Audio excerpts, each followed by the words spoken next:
If you're looking for a quick fix to get free from alcohol, either a bad habit or an addiction, I want to give you a suggestion today, which is embrace a slow fix.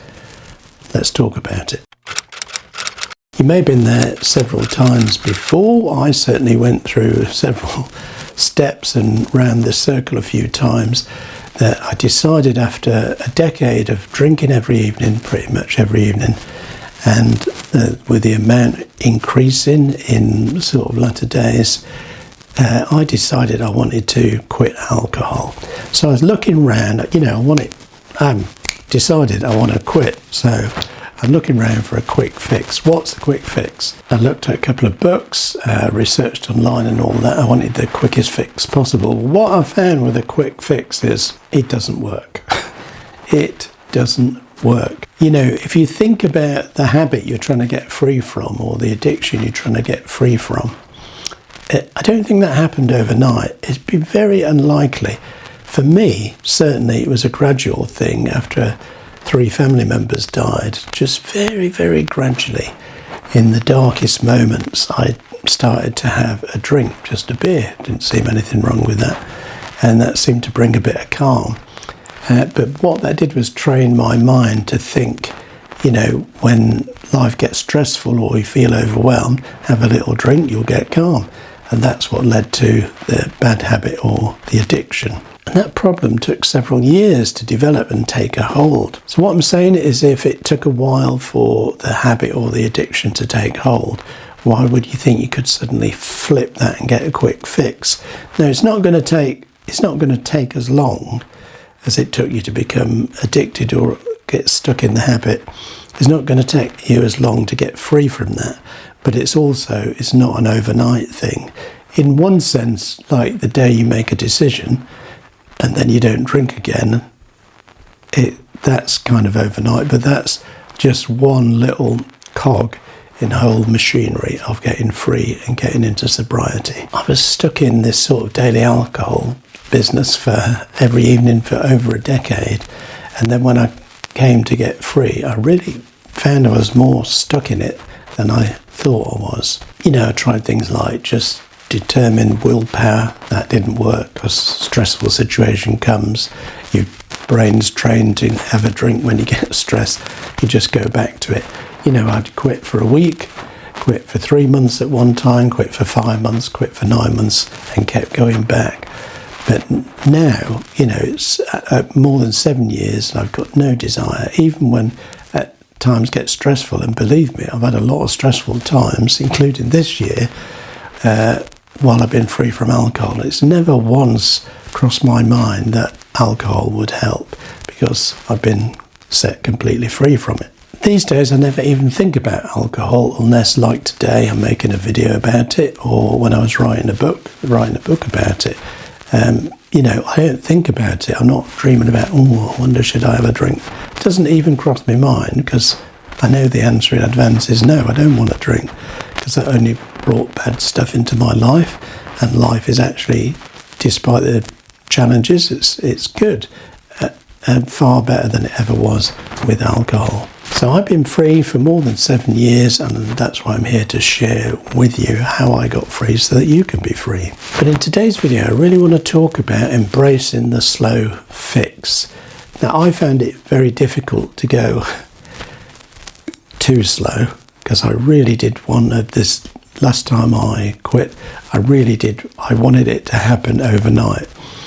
But what I'm talking about is, as a slow fix, there's more components to this, getting truly free, than just making a decision. The decision is paramount, the decision is important, but it's no good if you're going to try and use willpower. There's some other steps that need to be put in place.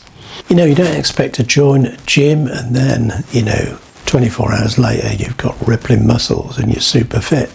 No, you join a gym or join a gym class to go through the session or the classes, or go to the gym several times a week to, build up your strength or build up your cardio capabilities. And so, you might look back at the end of the year or the end of 6 months and realise you're fitter than when you first joined. And this is true of anything really. If you're learning to play the violin or the piano, day one, lesson one, you're not going to become Mozart or something by the next day. You have to put in the practice, you have to put in the steps, you have to put in the dedication. And this is what I mean by embracing the slow fix. Don't get discouraged and give up. You might find a way to quit drinking, and you might have 2 or 3 days or even a week off, and then you sort of lapse back into the old ways, the old habits, and it can be very frustrating and disheartening, and you can decide to give up at that point. But what I'm telling you is, don't give up. Even if you sort of have a relapse, don't give up. Keep doing the steps, keep going through some of the things I'm going to share with you in this video. I want to give you an example that's amusing now, but it's terrifying at the time when this happened to me.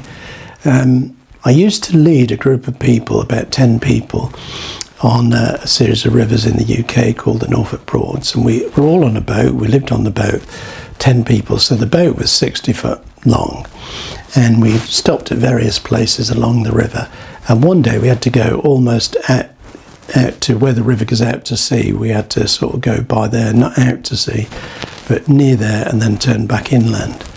And somebody wanted to do something in the town that was right by the coast.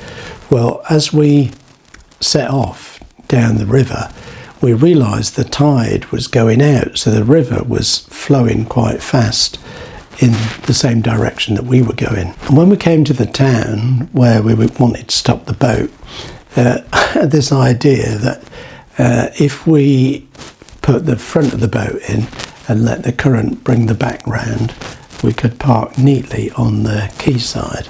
So I was aware that steering a boat is nothing like steering a car. When you're steering a car, you've got all 4 wheels are connected to the ground, you've got friction, so where you turn the wheels, you've got a lot of control.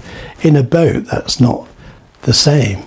So you've got to be aware of currents, you've got to be aware of side winds and lots of other stuff that I was not aware of at the time. So anyway, when we got to the city, I decided to put in my little plan, and I turned the nose into the space where we could moor up the boat. But as I turned on, you've now got a fast-flowing river that was previously at the back of the boat, is now side onto the boat, pushed us a lot faster. So very quickly we flew down the river, but now we're going down the river sideways, not not facing forward. And it was absolute disaster. I think we bounced off a couple of other people's boats. It was so embarrassing. And then there was a harbour master at the side who sort of rolled his eyes at us and came to give us advice.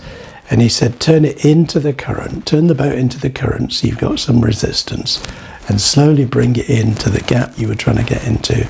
And he helped us to come in. And what I learnt from that is that when you turn a boat, it's got a steering wheel like a car, but it doesn't respond like a car. So I turn the wheel and it takes a time for something to happen.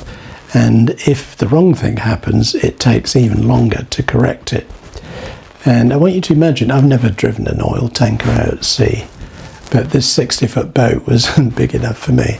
But imagine if you're the captain of an oil tanker out at sea and you decide to turn the vessel completely round. You can turn the wheel, or whatever they do on oil tankers, you can make the motion to steer to the left, and it's going to take a while. In fact, you might be turning to the left for some time before you notice anything happens. But if you persist in steering that way, eventually even an oil tanker will come round and go in the right direction. And I think if you're struggling to get free from alcohol, think of it like, or think of your habit or your addiction as a sort of oil tanker, that you're going to turn the wheel, you're going to start to make progress towards recovery and sobriety, but it may take some time. And all you've got to do is keep doing the right thing, keep using the resources that you find, and it will eventually turn round. And that's kind of what I did. It's a bit more involved in that. So I want to give you, I've got a free resource that you can get. It's a free sample of my book, which is about all the steps that I took to get free, and now I've been free for more than 7 years now, going on to 8. And I want you to have that for free. And it's the download I'm offering is the first few chapters of that book. If you did just want to jump straight in, you can buy the book, get the whole thing. It's about 100 pages long, and you're welcome to do that as well. But you know, you may not know me, you probably don't know me, so why not have the freebie first? Read a few chapters, see if that looks like something that's going to help you. But whatever resource you use, whatever system you find that works for you, my encouragement today is embrace the slow fix. Keep putting thoughts of how to be free, keep putting the thoughts that you are going to be free from alcohol, and you're going to live a happier, more fulfilled life without it. Keep putting those thoughts in your head through the resources you find. I have a page on my website with lots of free resources and some paid ones, but lots of free resources on there. So it's donegan.life/recovery, and help yourself, fill your boots. But if you want a bit more help in free videos, maybe you could watch this next video that YouTube suggests on the subject.